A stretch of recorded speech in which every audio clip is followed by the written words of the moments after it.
Jeequmsi magaalaa Baalee Gobbaa keessa ture tasgabbaa'uun gabaafame. Guyyoota lamaan darbaan walitti bu'iinsi hamaan magaalaa Gobbaa keessa turuu isiniif gabaasne ture. Sababaan walitti bu'iinsi kanaa siidaa Haaja Adam Saaddoo addabaabaayii magaalattii keessa dhaabuuf uummanni sochii yeroo jalqabu namoonni tika mootummaa keessa jiran warra jibbaa uummata Oromoo qaban gurmeessuun akka hin dhaabanne jechuun mormii ka'een ta'uu gabaasni arganne mul'isa. Walitti bu'iinsi kanaanis lubbuun namaa galaafatamuu fi namoonni hedduun miidhamanii hospitaal kan jiran yoo ta'u guyyaa har'aa walitti bu'iinsi kun tattaaffii maanguddoonni biyyaa godhaniin kan tasgabbaa'ee jiru ta'uu maddeen naannawaa irraa dubbisnuuf himan. Guyyaa har'aa qaamonni mootummaa naannoo Oromiyaa irraa dhufan kan uummata mari'achiisaa turan ta'us odeeffannoon argamne addeessa. Baalee Gobbaa jaanee itti jirti. Cadaa Cabeeree bulchiinsa Oromiyaa irraa erganii dursee jirti. Kalee Gobbaa jaarsota waliin mari'ataa oolanii har'a ammoo magaalaa beekalma bakkaatti marii taasisanii jiran. Marii kanarratti wanti isin jette isin warri saba Amaaraa fe'attanii galuu hin dandeessanii uummanni Oromoo biyya isaa keessatti siidaa goota fedhee dhaabachuu hin danda'adha kan isin jette. Kana jettee borisiitti deebi'an marii kana. Jechuun guyyaa kaleessatii fi har'amee magaalaan akkam jirti mee maaltu mul'ata? Magaalaan tasgabbooyitee jirti.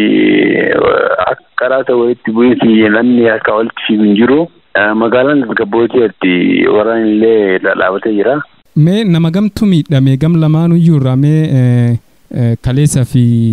kaleessa durallee walumaa galatti? Yaadni illee gabaasanii jiranii isiin Adaanichi namni ilaalee nama 10 hospitaala keessa nama hedduu jira ofii beektaa. OBN immoo nama 48 jettee gabaasee. Amma fakkeenya kaleessa guyyaa dheengaddaa jechuun warri OPDO sababni wal dhabbiitu sababa amantiitii waan jedhu dhageenye turre. Mee maalidha wanni akkasii amma? Sababa amantaa akka hin ta'inii fi warroonni bitamanii harka keessa naqatanii akka jiran qabatama.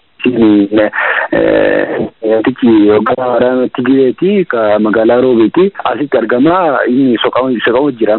Inni baqatee jira? Inni baqatee soqamu jira isa akka ta'e namni uummata Beenishaangul jechuun uummata walaamoo kanneen mallaqa nyaachisee akka wanni kun godhe isa.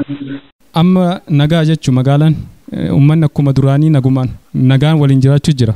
Uummanni nagaan jiraachuu jira. Uummanni mallaqaan biitame sun qabamee jira. Nama gamtu qabame? Nama lama si'a jara icciitii baasee namichi soqamu jira. Namni du'e hagamii walumaa galatti? Du'e gadda nama tokko sitti miti ajjeesa nama jaha.